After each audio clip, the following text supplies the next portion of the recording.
ډېرو محترم مسلمانانو داسې مونځ او داسې صلات تسبیح مونځ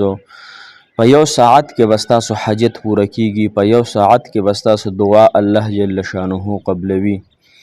دا داسې بهترین تسبیح دی، یعنی داسې بهترین مونځ د تسبیحو. محترمو په دې باندې یو ساعت تاسو لګوئ او په دې یو ساعت کې به الله جل شانه ستاسو په ګارانټۍ سره انشاء الله الله تعالی حاجت پوره کوي. ځکه په دې باندې ډېرو علماو تجربې کړي او الحمدلله زمونږ په هم الله تعالی ډېر حاجات پوره کړي دي. او تاسو ته به الله تعالی داسې حاجات پوره کړي په یو ساعت کې، خو مونځ نه به ځان نه خلاصوئ. مونځ چې کومه طریقه ده هغه په هغې طریقې سره کوئ. خیر دی د خپلې زندګۍ د دې قیمتي لمحاتو نه یو ساعت وباسئ او الله تعالی ته ودرېږئ، او دا ساعت په ستاسو د زندګۍ د تبدیلولو، د زندګۍ د رخ موړولو بهترینه ثمره وګرځي، او ستاسو به الله تعالی انشاءالله داسې حاجات پوره کړي، داسې مسلې به الله تعالی ستاسو ختمې کړي، داسې ناممکنه حاجتونه به الله تعالی ستاسو پوره کړي چې تاسو به ټول عمر ماته انشاءالله دعاګانې کوئ. خو طریقه محترمو، طریقه هغه طریقه ده، خو یو ساعت په پې لګوئ. د ساعت مطلب دا د محترم مسلمانانو چې دا په ښکلي انداز سره دا وظیفه کوئ، په ښکلي انداز سره او لږ شان به ورته ځان فارغ کوئ چې الله دا مونځ ستا دپاره کوم، الله په دې ګنټه لګي، نیمه ګنټه پې لګي، الله زما د زندګۍ رخ پې بدل کړي، الله زما د ژوند تمام مشکلات پې الله تعالی ختم کړي، تمام بیماری پې ختمې کړي. انشاءالله محترمو د جمعې ورځ ده، هغه بهترینه ورځ ده چې دې په ورځ باندې ډېر برکات وي، د دې ورځ باندې الله تعالی ډېر زیات په محترمو مسلمانانو باندې ډېر خصوصي رحمتونه نازلوي. نو راځئ دا وظیفه را سره واورئ انشاءالله چې الله تعالی مو حاجات پوره کړي. السلام علیکم ورحمة الله وبرکاته.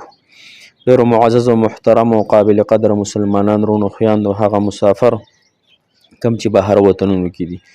الله تعالی دغه مسافرو له هم ډېر عافیت ورکړي، ډېرې خوشحالۍ دې ورکړي. هغه زما تورسرې خویندې چې نکاحګانې نه دي شوي، الله تعالی دې بهترین خاوندان، بهترینه جوړۍ دې ورته الله تعالی نصیب کړي. او هغه زما رونه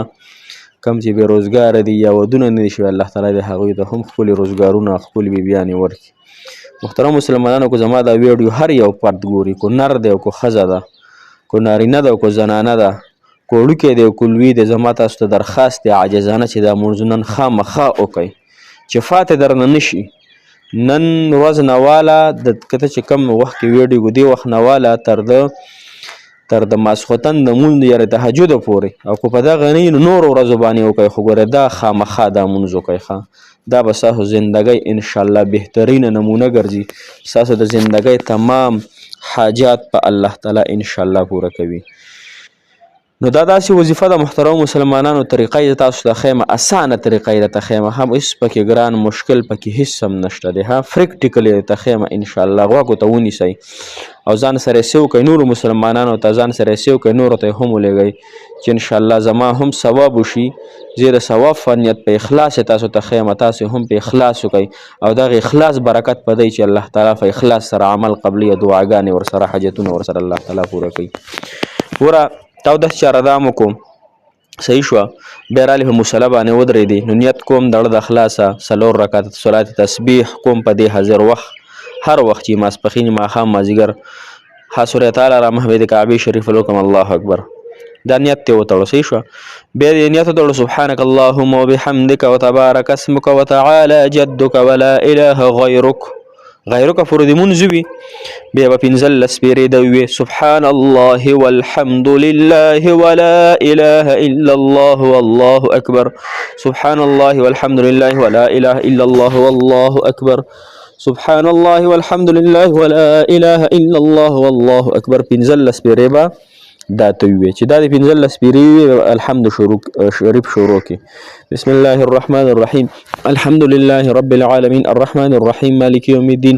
إياك نعبد وإياك نستعين اهدنا الصراط المستقيم صراط الذين أنعمت عليهم غير المغضوب عليهم ولا الضالين آمين. آمين دي بيبا قل هو الله أحد الله الصمد لم يلد ولم يولد ولم يكن له كفوا أحد كفوا احد وي الله اکبر رکوع ته نخ کته کی به لس پیری دا وی سبحان الله والحمد لله ولا اله الا الله والله اکبر سبحان الله والحمد لله ولا اله الا الله والله اکبر دا بل لس پیری وی هغه دا لس پیری وی کنه به الله اکبر رکوع ته لاړی رکوع کو دی سبحان ربي العظیم سبحان ربي العظیم سبحان ربي العظیم درې پیری دی به دا غینه پس په دغه رکوع کې سبحان الله والحمد لله ولا إله إلا الله والله أكبر سبحان الله والحمد لله ولا إله إلا الله والله أكبر لس پیری به دغه رکوع کې سبحان ربي العظیم نه پس چې لس پیری دی پوره کو په ګوتو باندې به ویخه چې تا ته پته لګي بیا سمع الله لمن حمده ربنا لك الحمد سبحان الله والحمد لله ولا إله إلا الله والله أكبر سبحان الله والحمد لله ولا إله إلا الله والله أكبر دا بیا سمع الله لمن حمده ربنا لك الحمد نفس به لس پیری دی به ډایرک لاش الله اکبر سجده ته لاړی سجده کې سبحان ربي الاعلى سبحان ربي الاعلى سبحان ربي الاعلى دینه پس بیا لس پیری وی چې لس پیری دی سبحان غوی سبحان الله والحمد لله ولا اله الا الله والله اکبر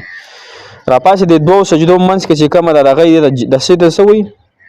ته جلسه وي هغه دوه سجدو منځ کې دی کې بیا لس پیری وی سبحان الله والحمد لله ولا اله الا الله والله اکبر صحیح شو لس پیری دی وی لس پیری بیا دویمه سجده بیا لاړی بیا په دویمه سجده کې سبحان ربي الاعلى نه پس بیا تا پنځل لس پیری وی سبحان الله والحمد لله ولا اله الا الله والله اکبر لس پیری دی وی ها دا پوره شو دا پنځه یا پیری پوره شو به ډایرک لاړ شي دویم رکعت ته فاسی دویم رکعت کې بیا مونږ نه شروع کې الحمد بنا شروع کې ولا سبحانك اللهم ومنوي ها بیا به ډایرک پنځل لس پیری سبحان الله والحمد لله ولا اله الا الله والله اکبر پنځل لس پیری به وي چې پنځل لس پیری دی وي بیا الحمد بسم الله الرحمن الرحیم الحمد لله رب العالمین تر ولا الضالین امین سوره اخلاص قل هو دی وي قل هو نه پس بیا لس پیری وی سبحان الله والحمد لله ولا اله الا الله والله اکبر لس پیری دی وی به لاړې رکوع ته سبحان ربي العظیم سبحان ربي العظیم دینه پس بیا لس پیری بیا سمع الله لمن حمد ربنا لك الحمد دینه پس به په ولاړه لس پیری به سجدې ته چې لاړ شي سبحان ربي الاعلى دینه پس بیا لس پیری بیا دوه سجدو منځ کې بیا لس پیری بیا رکوع ته لاړې بیا سبحان ربي الاعلى بیا پس لس پیری بیا دا دویمه رکوع نه د اوس مونږ په تحیه کې ناسي ها التحیه لله والصلوات الطیبات ولا عبده ورسوله پورې به مونږ دی کې باندې وي ښه دا چې پوره کو التحیه نوال عبده ورسوله پورې مونږ وی دی کې باندې وي ښه به ډایرک پاسه دریم رکعت چې پاسه دی بیا په پنځل لس پیری الحمدلله مخ کې وي ها سبحان الله والحمد لله ولا اله الا الله والله اکبر پنځل لس پیری پوره شو بیا الحمد لله رب العالمین ولا الضالین امين قل هو الله احد الله صمد لم يلد ولم يولد ولم يكن له كفوا احد بیا لس پیری ها قل هو سورۃ نه پس بیا لس پیری وي چې لس پیری به رکوع ته لاړې رکوع سبحان ربي العظیم دینه پس بیا لس پیری سمع الله لمن حمد ربنا لك الحمد بیا لس پیری بیا سجدې ته لاړې سبحان ربي الاعلى دینه پس بیا لس پیری بیا دواړو سجدو منځ کې بیا لس پیری بیا سجدې ته لاړې بیا لس پیری بیا دریم رکعت ته لاړ شي نو په دریم رکعت کې بیا پنځل لس پیری د سورۃ فاتحه نه مخکې سبحان الله والحمد لله ولا اله الا الله والله اکبر د ویها دغه شان بیا سورة الحمد لله سورة اخلاص دی ویغه نه پس بیا لس پیری بیا سبحان ربي العظیم رکوع ته چلا شي بیا لس پیری بیا سمع الله لمن حمد ربنا لك الحمد بیا لس پیری بیا دوه سجدو کې لس پیری او دوه سجدو منځ کې چې کم ناس دی هغه کې لس پیری بیا اخیری ناس ته چې کم ادا کنه هغه کې بیا نه وای ها التحیه نه شروع کوي او وقنا عذاب النار پر منځوي او بیا سلام وګرځي او بیا الله تعالی نه وغواړي ګوره د انسانانو اکثر حاجات د ګناهونو د وجه نه قبليږي ها د ګناهونو او د حرام خوړلو د وجه نه صحیح شو یا حرام استعمال اول قتل او ریدل د دې د وجه نه د انسانانو حاجات نه پوره کیږي دعاګانې نه قبليږي نو دې نفل مبارک رسول الله مبارک فرمایي چې څوک دا نفل کې د درستنی مخکنی پټ ښکارا زاړه لوی غټ او قصدن شوی خطا شوی د شپې د کړي د ورځې د کړي په ګرمۍ کې د کړي په یخنۍ کې د کړي هر څنګه ګناهونه چې تا نه شوی دي هغه ټول د الله تعالی معاف کی نو کله چې کله د الله تعالی ګناهونه معاف کړو د ګناهونه پاک شو کنه نو وست الله تعالی دوام قبلي ها وست الله تعالی حاجت هم پوره کوي ها نو دا غي نه پس بیا ډېر په اخلاص سره په ډېر په یقین سره دعا وغواړه ان شاء الله دعا به قبول شي او محترم مسلمانانو په دې باندې به کم از کم تاسو 1 غنټه ټیم لګوي ها 1 غنټه د سی بوي سبحانك الله اللهم وبحمدك وتبارك اسمك وتعالى جدك ولا اله غیرک. بیا الحمد لکه په اطمینان او په سکون سره به دا مونځ کوې، کم از کم چې ته په ګنټه ولګې نو ته بیا ووینه چې انشاءالله ستا حاجت الله تعالی پوره کوي او که نو ستا دعا الله تعالی پوره کوي او که نه الله تعالی مو خوشحاله او آباد ساته. الله تعالی مو د زړه مرادونه، د زړه جایز حاجات خواهشات پوره